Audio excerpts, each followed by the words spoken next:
இனி நம்ம market update video தான் பார்க்க போகிறோம். இந்த வருஷத்தோட லாஸ்ட் வீடியோ இதுவா தான் இருக்குன்னு நினைக்கிறேன். இனி கிறிஸ்மஸ் வரப்போகுது. ரொம்ப பிஸியா இருக்கும் இனி வரப்போற ஒவ்வொரு டேஸுமே. ஏதாவது முக்கியமான அப்டேட் இருந்துச்சுன்னா, நான் டெலகிராம் சேனல்ல வந்து அப்டேட் பண்றேன். டெலகிராம் சேனல்ல ஜாயின் பண்ணலனா ஜாயின் பண்ணிக்கோங்க. நம்ம சேனல்ல பார்த்தீங்கன்னா, ஒவ்வொரு மாசமும் நம்ம கிவ்அவே அக்கவுண்ட் குடுத்துட்ருக்கோம். மை கிரிப்டோ ஃபண்டிங்கோட funded account $10K account giveaway குடுத்துட்ருக்கோம். அதுக்கு நீங்க பண்ண வேண்டிய விஷயம் என்ன அப்டின்னா, நம்ம சேனலை சப்ஸ்கிரைப் பண்ணிக்கிட்டு, வீடியோவை லைக் பண்ணிக்கிட்டு, கமெண்ட் பண்ணுங்க. இந்த கமெண்ட்ஸ்லேருந்து ரேண்டமா 3 பேரை செலக்ட் பண்ணி கிவ்அவே அக்கவுண்ட் குடுத்துட்ருக்கோம். கமெண்ட் பண்ணாதவங்க பண்ணிக்கோங்க. ஓகே, மார்க்கெட்டோட அப்டேட் பார்த்துடலாம் இனி.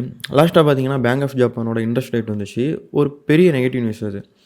ஆனா மார்க்கெட் பார்த்தீங்க அப்டின்னா, டம்ப் ஆகவே இல்ல. எல்லாருமே என்ன எதிர்பார்த்தாங்க அப்டின்னா, 15, 20, 30% வரைக்கும் டம்ப் ஆகுறதுக்கான வாய்ப்புகள் இருக்கு. யுஎஸ் மார்க்கெட்டா இருக்கட்டும், இல்ல பிட்காயினா இருக்கட்டும். இது எல்லாமே டம்ப் ஆகும் அப்டிங்கிற மாரி எதிர்பார்த்தாங்க. ஆனா டம்ப் ஆகவே இல்ல. அதுக்கான ரீசன் என்ன அப்டின்னா, இப்போ நீங்க கொஞ்சம் மாசமா இல்ல வருஷமா நீங்க பார்த்தீங்கன்னா தெரியும். பாசிட்டிவ் நியூஸ் வருது அப்டின்னா, அதுக்கு முன்னாடியே மார்க்கெட்ட பம்ப் பண்ணி, பாசிட்டிவ் நியூஸ் வரும்போது டம்ப் பண்ணுவாங்க. அதே மாரி இப்போ இந்த பேங்க் ஆஃப் ஜப்பானோட இந்த இன்ட்ரெஸ்ட் ரேட் பார்த்தீங்கன்னா, 1 மாசத்துக்கு முன்னாடியே வந்து தெரிஞ்சு போச்சு. எல்லாருக்குமே வந்து இவ்வளவு பெர்சன்டேஜ் வந்து இன்கிரீஸ் பண்ண போறாங்க. அப்டிங்கிறது வந்து தெரிஞ்சு போச்சு.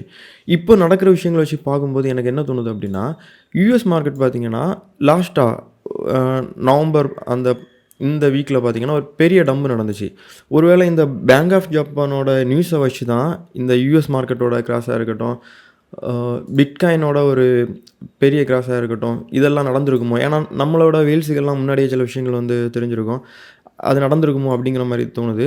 ஒருவேளை இதுல இருந்து இனி ஒரு வேள மேல கொண்டு போறதுக்கான பிடிசியா இருக்கட்டும், கொண்டு போவாங்களா? அப்படிங்கிற ஒரு டவுட் எனக்கு இருக்கு. இப்போ வரைக்கும் நல்லா தெரிஞ்சுக்கோங்க, பிடிசி வந்து டவுன் ட்ரெண்ட் தான். மேல போறதுக்கான ஒரு சின்ன கன்ஃபர்மேஷன் கிடைக்கணும்னா கூட நமக்கு மினிமமா இந்த ட்ரெண்ட் லைனையாவது வந்து பிரேக் அவுட் பண்ணணும்.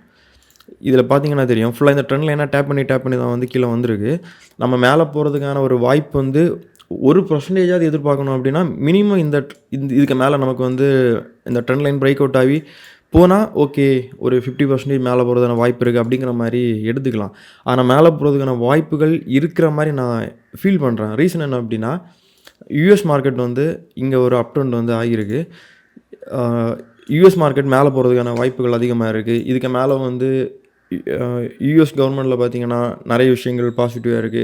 ஏகப்பட்ட விஷயங்கள் இருக்கு. இதெல்லாம் வச்சு பார்க்கும்போது ஒரு வாய்ப்புகள் இருக்கு. நம்ம இத வந்து ஸ்ட்ராங்கா நம்ம வந்து கன்ஃபார்ம் பண்ணணும் அப்டின்னா, கண்டிப்பா நமக்கு இன்னும் ஒரு 10 நாளாவது டைம் வேணும். அப்பதான் தெரியும். மேல போகுமா? இல்ல கீழ இந்த ட்ரெண்ட் லைன டேப் பண்ணிக்கிட்டு கீழ வருதா? அப்டிங்கிறது வந்து நம்மளால தெரிஞ்சுக்க முடியும். நல்லா தெரிஞ்சுக்கோங்க. இப்ப இருக்க சிச்சுவேஷன் பார்த்தீங்கன்னா, டவுன் ட்ரெண்ட் தான். இத பிரேக் அவுட் பண்ணாத வரைக்கும். பார்ப்போம். இதிலேருந்து இல்லன்னா டேப் பண்ணிக்கிட்டு இப்டி கீழ வரும். இதுலேருந்து கீழ வந்துச்சுன்னா, ஸ்ட்ரெய்ட்டா $74,000 இந்த மாரி வந்துரும். வந்துகிட்டு இதிலேருந்து நான் ஒரு நியூ ஆல் டைம் ஹை வந்து 2026ல போகும் அப்டின்னு சொல்லி நான் எதிர்பார்க்குறேன். இது நடக்குமா? நடக்காதா? அப்டிங்கிற விஷயத்த வந்து நமக்கு காலம் தான் பதில் சொல்லும். வெயிட் பண்ணி பார்க்கலாம். இதுதான் பிட்காயினோட இப்ப இருக்க அப்டேட்டு. அதுக்கப்புறமா எத்தீரியம் பிடிசி.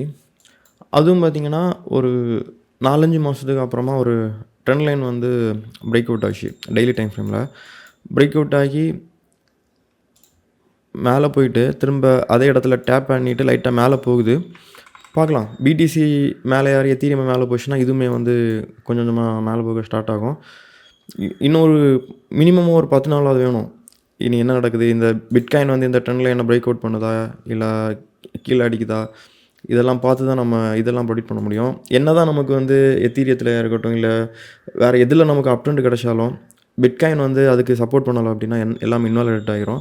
அதனால இப்ப இருக்க சிச்சுவேஷனுக்கு வந்து நம்ம பிட்காயின தான் வந்து மெயினா பார்க்கணும். ஏன்னா ரொம்ப நாளா ஒரே இடத்துல இருந்து அரைச்சுட்டே இருக்கான். இந்த இடத்துல இருந்து அவன் மேலயா கீழயான்னே தெரியல.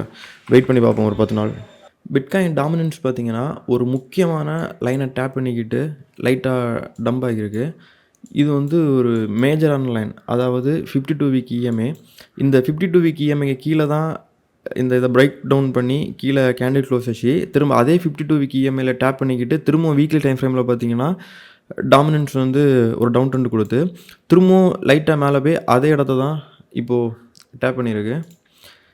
இதுல இருந்து டம்ப் ஆகும் அப்டின்னு சொல்லி எதிர்பார்க்குறேன். கரெக்ட்டா ஒர்க் ஆச்சுன்னா, இது டம்ப் ஆகணும் இந்த இடத்துல இருந்து. இதில டேப் பண்றது பிரச்சனை கிடையாது. அ கேண்டில் மட்டும் இந்த லைன் மேல க்ளோஸ் வைக்கக்கூடாது. வைக்காம இருக்கிறது வரைக்கும் நல்லது. வீக்லி கேண்டில் க்ளோஸ் பார்த்தீங்கன்னா, மண்டே காலையில வந்து க்ளோஸ் வைக்கும். நான் க்ளோஸ் வச்ச அப்புறமா டெலகிராம் சேனல்ல இத அப்டேட் பண்றேன். இந்த வீக்லி கேண்டில் வந்து எப்படி க்ளோஸ் ஆகியிருக்கு அப்படிங்கிற விஷயம். டெலகிராம் சேனலில் ஜாயின் பண்ணலைன்னா ஜாயின் பண்ணிக்கோங்க. ஏன்னா அடுத்த 10 நாளுக்கு வந்து எந்த வீடியோவும் வராது. எந்த அப்டேட்டாக இருந்தாலும் டெலகிராம் சேனலில் தான் கொடுப்பேன். இப்போ இருக்கிற சிச்சுவேஷனுக்கு 2026ல் இந்த ஒரு விஷயம் மட்டும் நடந்துச்சுனாலே ஆல்ட் காயின்ஸ் எல்லாம் பயங்கரமாக மூவ் ஆகும். அது என்ன அப்படின்னா, இப்போ டாமினன்ஸ் பார்த்தீங்கன்னா வீக்லி டைம் ஃப்ரேமில் டவுன் ட்ரெண்ட் ஆகியாச்சு. இப்போ ஒரு டவுன் ட்ரெண்டில் தான் இருக்குது. இது வரைக்கும் பெருசாக ஒரு அப் ட்ரெண்ட் ஆகலை. இப்போது டாமினன்ஸ் வந்து 2026ல் ஜனவரி, பிப்ரவரி, மார்ச், ஏப்ரல், மே அது எந்த மாதம் வேணாலும் இருந்துட்டு போட்டோம். டாமினன்ஸ் வந்து அப்படியே கீழே வரணும். சேம் டைமில் பிட்காயின் இங்கே இருந்து அப் ட்ரெண்ட் ஆகி நியூ ஆல் டைம் ஹை போனாலும் பிரச்சனை கிடையாது. இல்லை இந்த இடத்துல எங்கேயாவது கன்சல்டேஷன் ஆனாலும் பிரச்சனை கிடையாது. டாமினன்ஸ் வந்து டவுன் ட்ரெண்ட் ஆகணும். இப்படி நடந்துச்சுன்னா எத்தீரியமும் பெருசாக மேலே போகும். ஆல்ட் காயின்ஸ்லேயும் வந்து ஒரு பெரிய மூவ் இருக்கும். இது வந்து ஒரு ஆல்ட் காயின் ரீசனாக இருக்கும். இப்படி நடந்துச்சுன்னா வெயிட் பண்ணி தான் பார்க்கணும் இது நடக்குமா அப்படின்னு சொல்லிக்கிட்டு. ஒரு விஷயம் தெளிவாக புரிஞ்சுக்கோங்க. நான் சொல்கிற ஒவ்வொரு விஷயங்களையும் வந்து நீங்கள் வந்து ஒரு ஐடியாவாக பார்த்துக்கோங்க, கற்றுக்கோங்க. இங்கே நானும் வந்து கடவுளெல்லாம் கிடையாது. உங்கள மாரி தான் நானும் ஒருத்தன். எனக்கு இருக்க நாலேஜ் வச்சு நான் வந்து சொல்கிறேன். நான் ஒவ்வொரு விஷயமா ஏ டு இசட் வந்து சார்ட்டில் காமிச்சு, எதனால பம்பாக வாய்ப்பு இருக்குது, எதனால டம்பாக வாய்ப்பு இருக்குது இப்படின்னு சொல்லிக்கிட்டு ஒவ்வொரு விஷயமா தெளிவாக எல்லாருக்கும் புரிகிற மாதிரி தான் நான் வந்து பேசுகிறேன். இதை பார்த்து ஓகே இப்படியெல்லாம் வாய்ப்பு இருக்கா, ஓகே இதனால் வாய்ப்பு இல்லை இப்படிங்கிற மாதிரி நீங்களும் வந்து அதை புரிஞ்சு நீங்கள் உங்கள் ஓன் ரிஸ்கில் வந்து எல்லாம் பண்ணிக்கோங்க. நீங்களும் டெக்னிக்கலாக வந்து கற்றுக்கோங்க. எப்படி எப்படி மூவ் ஆகுது, எதனால் இது அப் ட்ரெண்ட் ஆகுது, எதனால் டவுன் ட்ரெண்ட் ஆகுது, இந்த மாதிரி கற்றுக்கிட்டால் தான் கரெக்டாக இருக்கும். எப்போவுமே நம்ம அடுத்தவங்களை நம்பிட்டு இருந்தாலும் வந்து எதுவும் கரெக்டாக இருக்காது. ஓகே பார்த்துக்கோங்க. ரீசெண்டாக ஒருத்தவங்க கேட்டிருந்தாங்க, ஏன் ப்ரோ நீங்கள் பிட்காயினையும் யூஎஸ் மார்க்கெட்டையும் கனெக்ட் பண்ணுறீங்க அப்படின்னு கேட்டிருந்தாங்க. அதுக்கு சம்மந்தம் இருக்குது. மோஸ்ட்டாக பார்த்தீங்கன்னா யூஎஸ் மார்க்கெட் மூவ் ஆகிற மாதிரி தான் பிட்காயின் வந்து மூவ் ஆகும். அது முன்னாடியெல்லாம் இல்லை. இப்போ ஒரு 2018, 19க்கு அப்புறமா தான் பிட்காயின் வந்து ஒரு மார்க்கெட் கேப்பை பிடிச்ச அப்புறமா பார்த்தீங்கன்னா ஓரளவு வந்து எப்படி பிட்காயின் மூவ் ஆகுதோ யூஎஸ் மார்க்கெட் எப்படி மூவ் ஆகுதோ அதே மாதிரி பிடிசியும் வந்து மூவ் ஆகிட்டுருக்கு. இப்போ நீங்கள் இதில் பார்த்தா கிளியராக தெரியும். மேலே இருக்கிறது பார்த்தீங்கன்னா யூஎஸ் மார்க்கெட்டு, கீழே இருக்கிறது பார்த்தீங்கன்னா பிட்காயின். லாஸ்ட்டு டம்பில் பாருங்கள், இங்கே டம்பு நடக்கும்போது இங்கேயும் வந்து டம்ப் ஆகியிருக்கும். இங்கே பிடிசி மேலே போகும்போது இங்கேயும் யூஎஸ் மார்க்கெட் மேலே போயிருந்துருக்கும். ஆனால் இங்கே பிட்காயின் டம்ப் ஆகும்போது யூஎஸ் மார்க்கெட் வந்து பெருசாக டம்ப் ஆகலை. லைட்டாக தான் இந்த இடத்துல டம்ப் ஆச்சு. பிட்காயினை மட்டும் தனியாக மேனிப்புலேட் பண்ணி டம்ப் பண்ண மாதிரி தான் எனக்கு இதை பார்க்கும்போது ஃபீல் ஆச்சு. மற்றபடி பார்த்திங்கன்னா ஓரளவு எப்படி யூஎஸ் மார்க்கெட் மூவ் ஆகுமோ அதுக்கு ஏற்ற மாதிரி தான் வந்து பிடிசியும் வந்து மூவ் ஆகும். இப்போ இந்த இடத்துல பாருங்கள் பெருசாக டம்ப் ஆகியிருக்கும். இது 2021 இந்த கரெக்ஷன். இதில் யூஎஸ் மார்க்கெட்டும் டம்ப் ஆகியிருக்கும். இங்கே மார்க்கெட் பம்ப் ஆகும்போது இங்கேயும் பம்ப் ஆகியிருக்கும். ஓரளவு வந்து வீக்லி டைம் ஃப்ரேமில் இல்லை மந்த்லி டைம் ஃப்ரேமில் பார்க்கும்போது ஓரளவு வந்து கரெக்டாக இருக்கும். அதனால தான் நான் எப்போவுமே பிட்காயினை பார்க்குறதுக்கு முன்னாடி யூஎஸ் மார்க்கெட்டும் பார்ப்பேன். யூஎஸ் மார்க்கெட்டோட மூவை வச்சு ஓரளவு வந்து பிட்காயினை நான் ப்ரெடிக்ட் பண்ண பார்ப்பேன். ஓகே, அவ்வளோதான் இந்த வீடியோ. இதுக்கு மேலே பார்த்தீங்கன்னா இந்த டோட்டல் 2, டோட்டல் 3 இது எல்லாமே வந்து நம்ம இப்போ பார்த்து வேஸ்ட் தான். ஏன்னா பிட்காயின் வந்து அந்த ட்ரெண்டில் என்ன பிரேக் அவுட் பண்ணுதுன்னு பார்த்துக்கிட்டு நம்ம அடுத்த வீடியோவில் வந்து இதை பற்றியெல்லாம் பார்க்கலாம். ஓகே, நம்ம சேனலை சப்ஸ்கிரைப் பண்ணலைன்னா சப்ஸ்கிரைப் பண்ணிக்கோங்க. வீடியோ வந்து லைக் பண்ணிவிட்டு ஒரு கமெண்ட் பண்ணுங்கள். ஓகே, பாய்.